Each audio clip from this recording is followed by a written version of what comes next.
Greetings everyone, and welcome back to another episode of Fanfic Read-Through. I am throuhg, and I will be reading to you my Danny Phantom fanfic. This is the fourth story in the series I Am Danny Phantom, Through It All.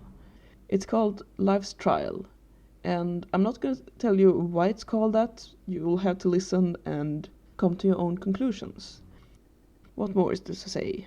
Well, in chapter 2, my cat is lying by the microphone and purring, if you hear that. So, yeah, she is here too, making a recording.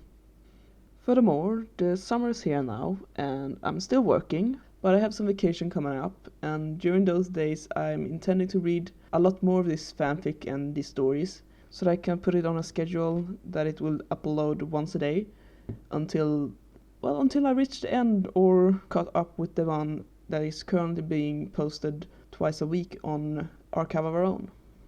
And now that's my rambling for this time. If you want to check out more of my stories, they're on Archive of Our Own. My name is throuhg there as well. And if you want to check out other things I'm interested in or just say hi to me, you can find me on Tumblr. That is the same name there as well. That said, let's begin.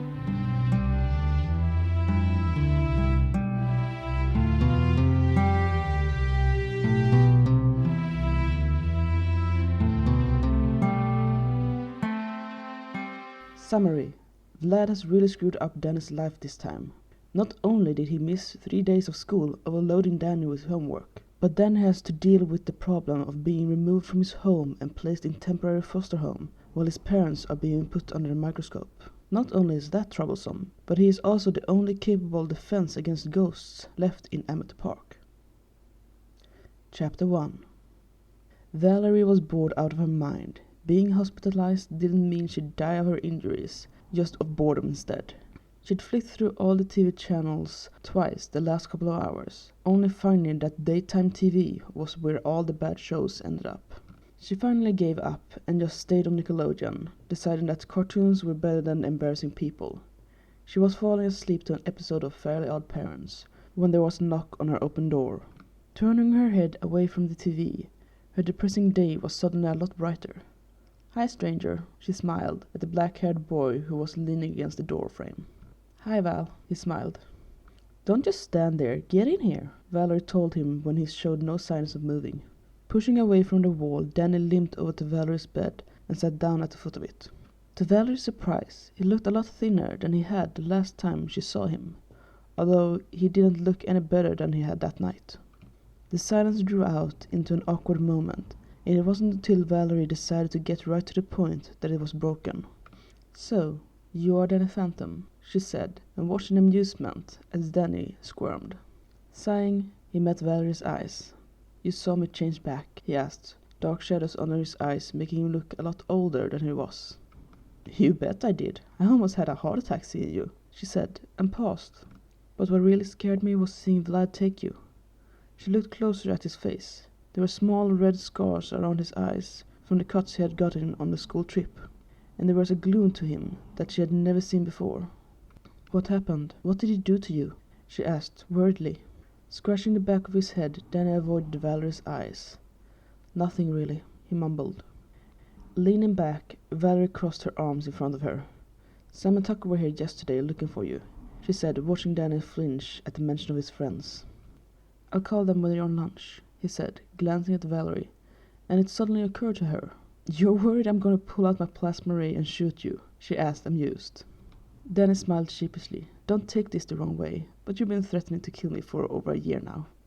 Valerie laughed, and then made a face when pain shot through her left side. Turning around, Danny watched her, his mood lightening. "I should have guessed," Valerie finally said, drying her eyes. "After I saw Daniel and Master change, I should have guessed that Phantom was the same as them. How are you keeping it secrets from your parent?" "I have a double stand-in for me sometimes, and the rest of the times they're just ignorant of the obvious," he said, sitting cross-legged, facing Valerie. "Got any more questions?" Having thought about the whole Danny Phantom is Danny Phantom thing, Valerie didn't have many questions, seeing as a lot of the mystery about Danny had been explained with his transformation. "Why did you drag your ghost dog through Axion Industries?" she asked. Rubbing his neck, Danny sighed. Cujo isn't my dog. He used to be one of the guard dogs at Axion Industries and just wanted his toy back. I tried to minimize the damage he caused, but he's not that easy to control." There was a second silence that drew out too long for comfort, and Danny lifted his eyes to look at Valerie. "The dog's name's Cujo?" she finally asked, her thoughts on the time she'd become the Red Hunter. "It was the name on the tag," Danny said, relaxing a bit. Shaking her head, she asked the second question she'd wanted to ask ever since finding out who Phantom was. "How did the son of 2 ghost hunters become a ghost himself? You aren't dead, are you?" Danny shrugged. "It was an accident with Mom and Dad's ghost portal that made me like this. And to be honest, sometimes I don't know myself if I'm alive or dead." "Geez, your parents should really invest in some safety protocols," Valerie said and smiled at Danny, glad that there weren't any more secrets between them, and at the same time sad. Had she known about his secret before, they might still be together, but now they were better off as just friends. Besides, she had to respect Sam's feelings for him and give her a fair chance at a relationship. Who knows, they might make a cute couple. Danny turned his head to one side and looked intently at Valerie. "What? Is there something on my face?" she asked. "What were you thinking just now?" he asked, a perplexed look on his face, as if he'd just read her mind. Blushing, she looked around for a different subject, her eyes landing on the red circle on his neck. "Nothing important. What's that on your neck?" To her surprise, Danny's face flushed red and he placed a hand over the mark on his neck. "Nothing," he said, and she saw him look around the room for other subjects. His eyes landed on Valerie's backpack beside her. "Say, is your ghost hunting gear working correctly?" Valerie blinked at him in surprise. "Of course it is," she replied hotly. Raising an eyebrow, Danny looked at Valerie, his icy blue eyes alight. "But it's not. If it were, you could have saved yourself from falling. You could have used all the weapons in your suit to take on Vlad in a near equal fight, but instead you used only your wrist race and a bazooka." She looked at Danny in surprise. She'd known he was smarter than people gave him credit for, but she hadn't thought he was that observant. Pulling her backpack over to her, she dug out the 4 bands that turned into her suit whenever she wanted to. "It is working. I just don't have the necessary things needed to fix it." Touching the bands, she concentrated, and they suddenly moved under her hand, revealing the suit. Looking at Dan's face, she saw fascination glittering in his eyes. "Well, it was a tech ghost who upgraded it for you. Maybe I can fix it," he said, moving tentative hands over the suit. Valerie gave him a skeptical look. "I'd rather have your parents try and fix it than you," she said, turning the suit back into its 4 bands. "Yeah, but you could at least let me try and fix it. I might get Technus to help me." He glanced up at Valerie and smiled. Who knows, he might upgrade it again. Surprised at his confidence, Valerie avoided his eyes. If she didn't know better, she thought someone had replaced him with a ghost hunting geek like his parents. "Hell, I can't hunt ghosts like this anyway.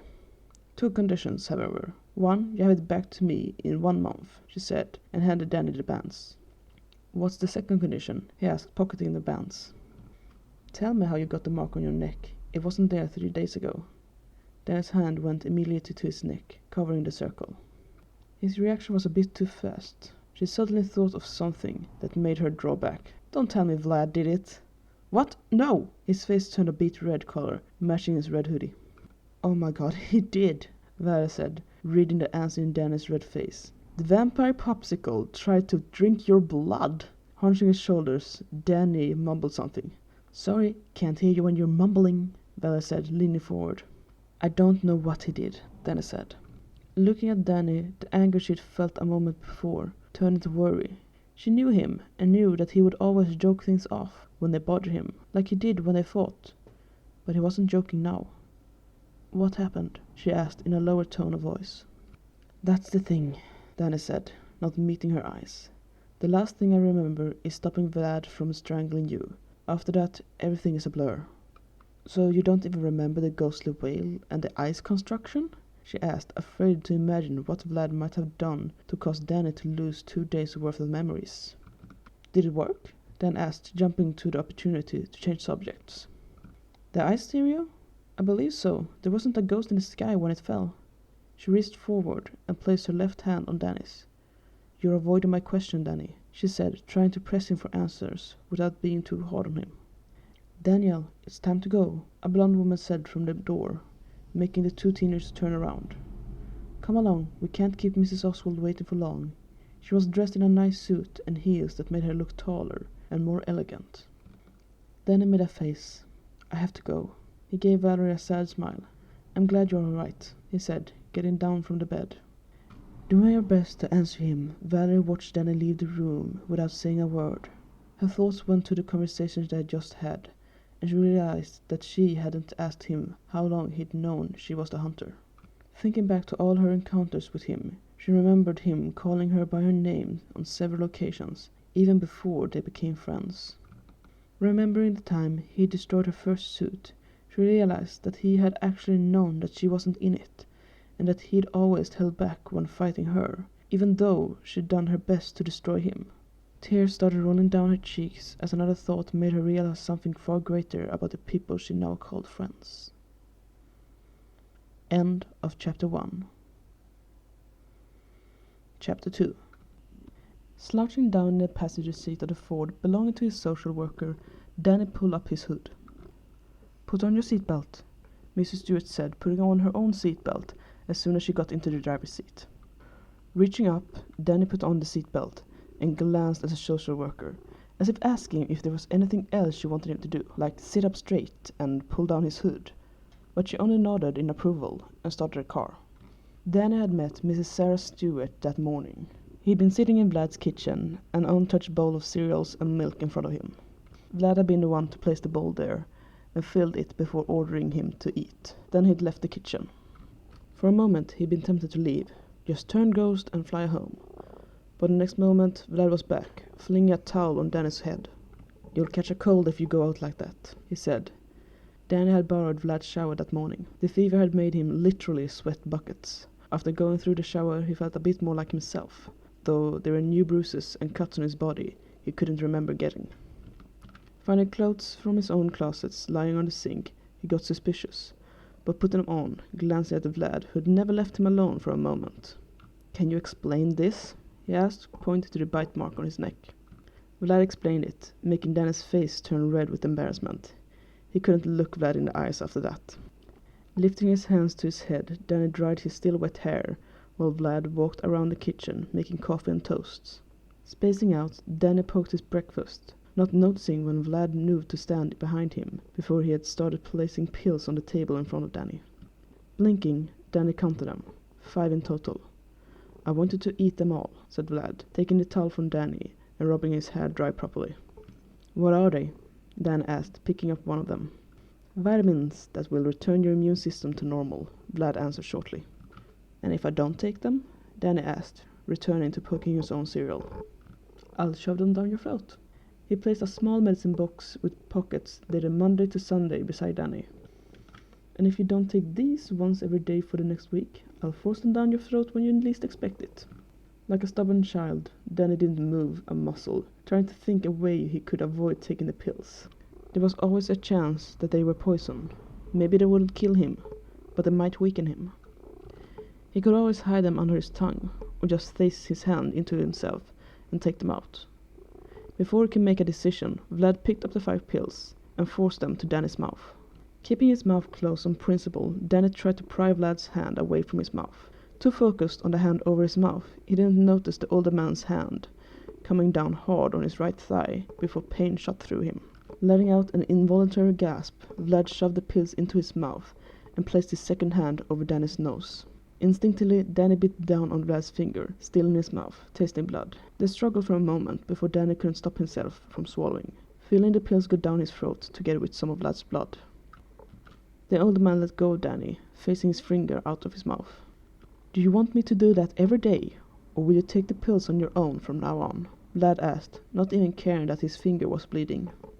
Danny glared at Vlad, blood coloring his lips and the side of his mouth. He opened his mouth to say something nasty, but stopped himself. Getting up from his chair, he walked over to the sink and washed out the blood from his mouth before drinking some water, all the while watched by Vlad. The doorbell rang and Vlad moved out of the kitchen. Seconds later, Danny could hear him talk in his falsely friendly tone of voice. "Ah, you must be Mrs. Sarah Stewart. Please, come in." "Thank you, Mr. Master," a soft woman said.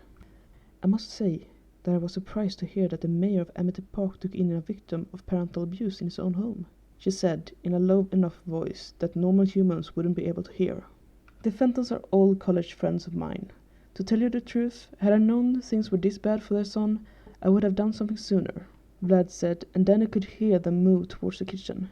The boy's in here. Walking through the door with Vlad was a short woman with short-cut blonde hair, sunburned skin, and soft wrinkles around her eyes. She was dressed in a suit and a pair of heels that made her as tall as Vlad. "Hello, Daniel," she said, seeing him. "My name is Mrs. Sarah Stewart. I'm your social worker." She held out her hand for Danny to shake. Glancing at Vlad, Danny got the impression that he better be polite or things might get ugly. "Call me Danny," he said, shaking the social worker's hand quickly, before limping back to his cereal that looked less tasty now than it had a moment ago. "Please, have a seat," Vlad said, pulling out a chair opposite Danny. "Can I offer you some coffee?" he asked Mrs. Stewart, as she sat down. "Please, that would be lovely," she said, taking out a notebook and pen from her bag. She spent the next hour trying to get Danny to talk to her, but to her annoyance, Danny only stared into his bowl of cereals, occasionally shrugging when asked a question, and sometimes glaring at Vlad. Finally leaving Vlad's house, Danny was dismayed when Mrs. Stewart stopped outside the hospital. "What are we doing here?" he asked. "You have an appointment with an Amy Scott. Is that going to be a problem?" she asked, raising an eyebrow. Swallowing, Danny shook his head. "I'd rather not be in a hospital again is all," he said, and followed Mrs. Stewart out of the car, even though his instincts were screaming at him to get away. He walked a step behind Mrs. Stewart all the way through the hospital, and was surprised to find that his heart wasn't racing off, and that he was still able to breathe normally. Any other time he'd even as much as walked into a hospital the last year, he'd have a panic attack. Wondering what had been in the pills Vlad gave him, they walked deeper into the hospital. He was still wondering what had been in the pills 2 hours later, when Mrs. Stewart pulled the car up onto the driveway of what Danny could only describe as the American Dream House. It looked like it could belong on the front page of a magazine. Freshly painted facade, a green garden with a large tree that still held on to its orange leaves, a swing hanging from one of the branches, a white picket fence, and a glass porch, and a handmade mailbox saying the Oswalds. "Where are we?" Danny asked, rubbing his tired eyes. "Wishing Hill is the next town over from Amity Park," Mrs. Stewart explained. "Come on, Mrs. Oswald is waiting." End of chapter 2.